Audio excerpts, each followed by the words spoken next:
इसलिए मैं थकता नहीं, इसलिए नहीं थकता कि सीने में दर्द लिए फिर रहा हूं। एक ऐसा दर्द जो मैंने महसूस किया जब हजारों बच्चे हमको कॉल करके रोते थे।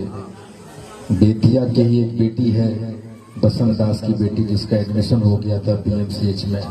वो सुबह सुबह 7 बजे आती है और कहती है, अंकल एकदम चिपक जाती है कि अंकल मुझे बचा लीजिए, मेरा एडमिशन हो गया।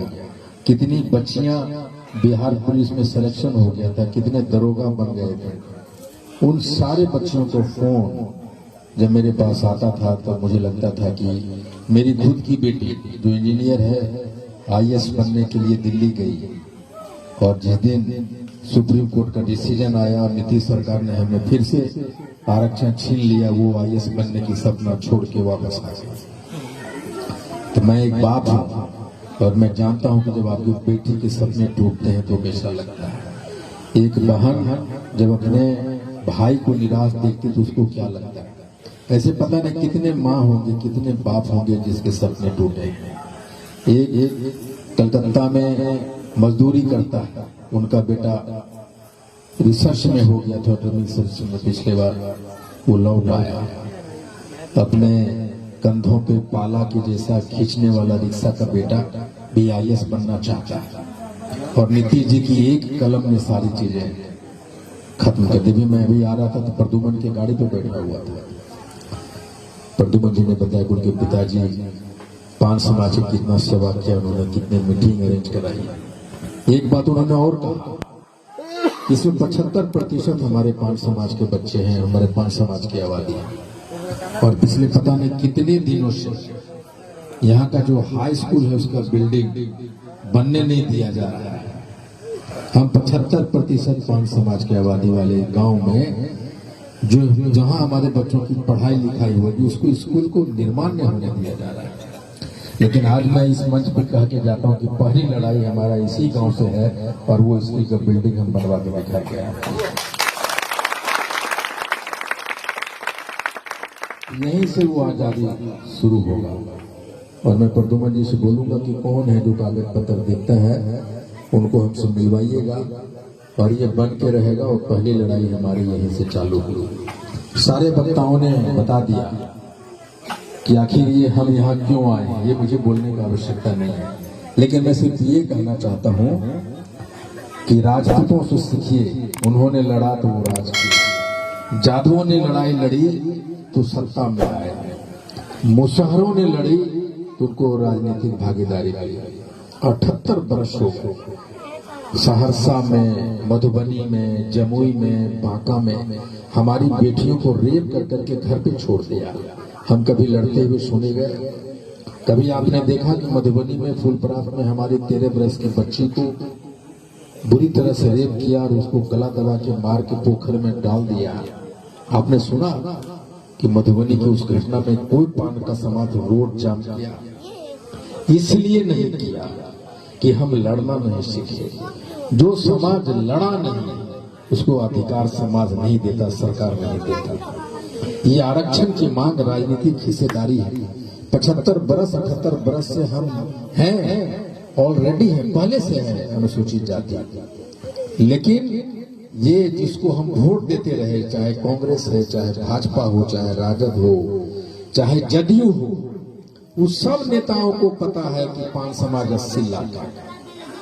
एक एक आदमी को पता है कि इस गांव में 75% ताती तत्वा है। ये सबको पता है कि बेतिया में, जमुई में, बांका में, मधुबनी में, सहरसा में, समस्तीपुर में, दरभंगा में, सीतामढ़ी में, मुंगेर में, हर जगह पान खचाखच भरा है। सहरसा में जादवों की बात सबसे बड़ी संख्या 5 समाज की। 2,35,000 बांका लोकसभा में, हमारे घर में 1,80,000, समस्तीपुर में 3,65,000। लेकिन एक भी MP MLA सुना है 5 समाज का? क्यों नहीं सुना? क्योंकि हम खुद नामर्द हैं, हमने लड़ना नहीं सीखा। अपने बेटों बेटियों को अपनी नामर्दगी की चूड़ियां पहना के जीना सिखाया उसको। 75 बरस हो गए, 50 बरस से हमारे समाज के लोग नेतागिरी कर रहा है। आखिर क्यों हमारे समाज को? मैंने बांका में, सहरसा में ये कहा कि 7 नेता को, संजना देवी भाजपा की एक नेत्री थी, उसको दिन पता नहीं कब उठा के लेके चला गया। वो मेरी बहू थी, बहन थी, कुछ थी। आज आपने सुना है कि पान समाज के कुछ आज तक उसका आता पता चला? क्योंकि सत्ता में बैठे लोग, प्रशासन में बैठे लोग, आपके घर में बैठे लोग, आपके गांव में बैठे लोग, आपके पंचायत में बैठे लोग जानता है कि ये तांती ततवा है, इससे गया गुजरात जाट कोई नहीं होता। उसको 2 झापड़ मार लीजिए, सुन के चलाते हैं। आरक्षण तभी मिलेगा वापस जब आप सड़क पे लड़ना सीखिएगा। हाथों रथ पान है, सिर्फ आरक्षण वापसी की लड़ाई नहीं है। आरक्षण तो हमें लेके रहेंगे सड़कों पे चढ़ के। ये हम सर उठा के जीने की भी एक लड़ाई है। ये लड़ाई है अपना सब कुछ मिटा देने की लड़ाई है। ये लड़ाई है कि आप सड़क पे आना सीखिए, लड़ना सीखिए। जो आपको एक आंख दिखाए उसकी आंख निकाल लीजिए, उसकी लड़ाई है। हमारे लोग भी एमपी एमएलए बने, हमारा भी बेतिया से, चनपटिया से मिले हो, बेतिया से मिले, और वो बैठे विधानसभा में जाए और मुख्यमंत्री से कहे कि आप जो कानून बना रहे हैं उसमें कानून में पान समाज का हक की क्या बात है, वो हमको दिखाइए। उसकी भी लड़ाई है। ये लड़ाई लोकसभा जाने की भी है कि जहां से देश का कानून बनता है। हमारे लिए क्या बना रहे हो भाई? अगर एक भी एमपी अगर होता तो अध्यादेश लाने के लिए मजबूर करता नरेंद्र मोदी। अगर मैं होता तो नरेंद्र मोदी जी को मजबूर कर देता। अकेला एमपी 500 एमपी पे भारी पड़ जाता है। ये मैं कह देता। एक चीज मैं भूल गया, मैं अखिल भारतीय पान महासंघ का राष्ट्रीय अध्यक्ष होने के नाते महासंघ के द्वारा प्रदत्त शक्तियों का प्रयोग करते हुए मोतिहारी जिला के युवा जिला अध्यक्ष घोषणा करना चाहता हूं। वो है एनआईटी पटना से कंप्यूटर इंजीनियर पास, कहां घर? अच्छा, बेतिया सॉरी, बेतिया के अखिल भारतीय पान महासंघ का युवा जिला अध्यक्ष इंजीनियर अमरजीत दास जी, कृपया पाइए। ये इंजीनियर है, एनआईटी पटना से पास आउट है, और मैं भी इंजीनियर हूँ। एक इंजीनियर राष्ट्रीय अध्यक्ष है, दूसरा बेतिया के युवा जिला अध्यक्ष है। बहुत बहुत धन्यवाद अध्यक्ष जी के। अखिल भारतीय पान महासंघ की टीम में आपका स्वागत है। मैं चाहता हूँ कि 2 साल आप बोलिए। वो लड़ रहे हैं, अपना त्याग दे रहे हैं, तो मैं ज्यादा कुछ तो नहीं कहना चाहूंगा, टाइम की पाबंदी है। मैं एक बात कहना चाहूंगा कि पटना हो या दिल्ली, पटना हो या दिल्ली की सरकार, होगा अब नीतीश मोदी की बहिष्कार। आंदोलन होगा अब बारंबार, जब तक नहीं मिलेगा हम लोग का अधिकार। हाथों रथ हम पान है, लड़ेंगे जब तक जान है। ताती तत्वा ही पान है, हाँ हम सब पान है। मैं एक बात बताना चाहूंगा कि हम लोग हर के लिए तो लड़ ही रहे हैं। आरक्षण है, बहुत लोग यहाँ पे जानते हैं कि आरक्षण से क्या फायदा है, और बहुत लोग जो है अभी अपने समाज में उतना शिक्षित नहीं हुए हैं। आरक्षण का पूरा लाभ क्या मिलता है वो नहीं पता है। तो मैं 2 शब्द अपने बारे में बताते हुए आपको बताऊंगा।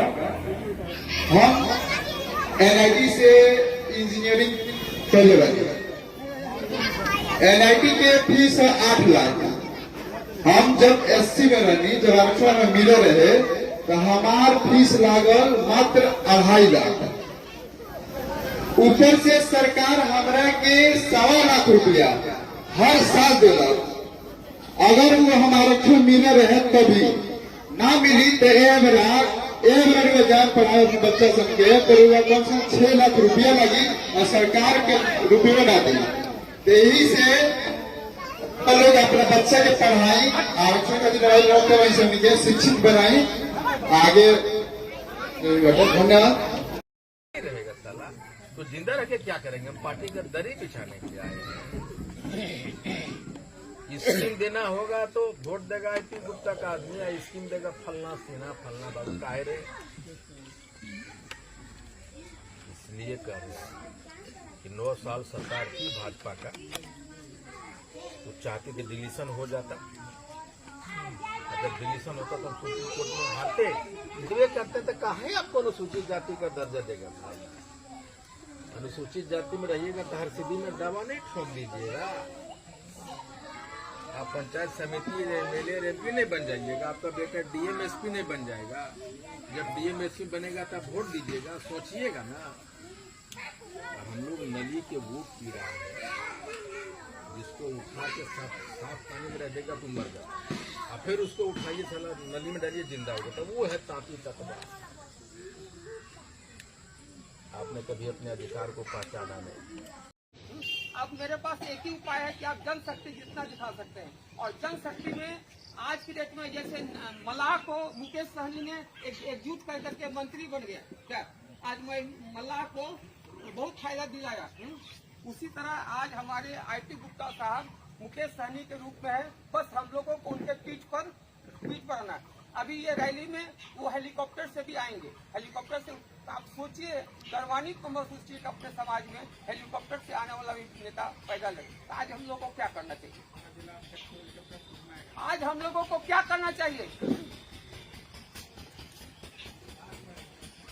अब बात आती है कि रथ हमारा कटिहार में घुसेगा 20 तारीख को। हम लोग कुछ प्लानिंग किए हैं, अब वो प्लानिंग में आप समर्थन कीजिए। उनका कहना है कि कोई भी माला उठाएगा नाश्ता का या खाना का या रात का खाना का तो ठीक है, नहीं उठाएगा तो हमारा पैसा लगेगा। समाज में अगर कोई आदमी खड़ा नहीं होता है तो बोलते हैं कि मेरा। उनका एक और नीति है क्या, उनके साथ बस में 60 आदमी रहेगा, तो 60 आदमी का बस है, और वो बस जहाँ पर रात रुकेगा तो उनका कहना है कि भाई एक एक आदमी एक घर में रहेगा, एक घर में एक एक आदमी रहेगा, और वो बोलते हैं कि मैं उस समाज का सबसे गरीब घर में मैं रहूंगा। वो समाज का जो सबसे गरीब आदमी है उसके घर में वो रहेंगे। तो हम लोगों ने अब उसका समर्थन चाहिए कि भैया हम लोगों ने कैलाश जी से मिलकर, दिनेश बाबू से मिलकर हम लोगों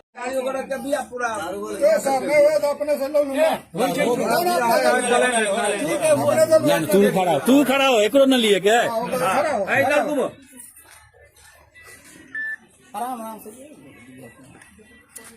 ये जो भीड़ देख रहे हैं आप, ये पान समुदाय के लोग हैं जो सरकार इनके साथ अपनी मनमानी ढंग से इनको आरक्षण से बाहर निकाल दिए हैं, और ये अपनी हक की लड़ाई के लिए एकजुटता अपना दमखम दिखा रहे हैं, और तब तक लड़ेंगे जब तक इनका आरक्षण इनको वापस नहीं मिल जाता। पान एकता जिंदाबाद, पान एकता जिंदाबाद।